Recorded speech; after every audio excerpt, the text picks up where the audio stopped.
कहानी खोया हुआ घर। रात का समय था और जंगल की गहरी चुप थी। एक छोटे से गांव के पास एक पुराना घर था जो सालों से खाली पड़ा था। लोग कहते थे कि वहां किसी बुरी आत्मा का वास है जो रात के समय अपने घर में लौट आती है। कोई भी वहां पास से गुजरने की हिम्मत नहीं करता था। मुझे ये सब सिर्फ कहानियां लगती थीं, लेकिन एक दिन मेरे मन में साहस आया।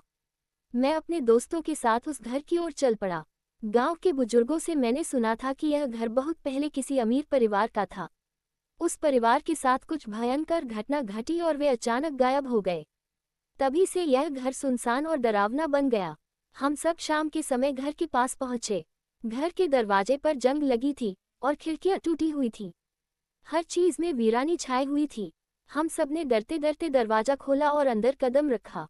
अंदर की हवा में कुछ अजीब सी ठंडक थी। घर का माहौल इतना डरावना था कि हमारे दिल धड़क रहे थे। जैसे ही हम अंदर गए, एक आवाज सुनाई दी।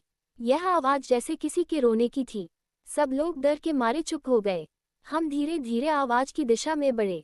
वह आवाज एक कमरे से आ रही थी। हम कमरे के पास पहुंचे और देखा कि एक पुराना बेड पड़ा हुआ था और उसके पास एक छोटा सा खिलौना था। अचानक खिलौना अपने आप घुमा और फिर चुप हो गया। हमारी हिम्मत टूट गई, लेकिन हम फिर भी भीतर जाने की कोशिश कर रहे थे। तभी कमरे के कोने से एक धुआं सा निकला और कुछ अजीब सी आकृति उभरी। वह आकृति धीरे धीरे हमारे पास आए और हम समझ गए कि यह वही आत्मा है जो हमसे मिलने आई थी। उसकी आंखें लाल थीं और चेहरे पर गहरी पीड़ा थी।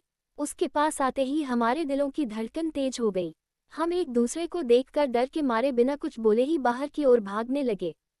हम जंगल से बाहर आ गए, लेकिन वह डर और भय हमारे दिलों में हमेशा के लिए रह गया।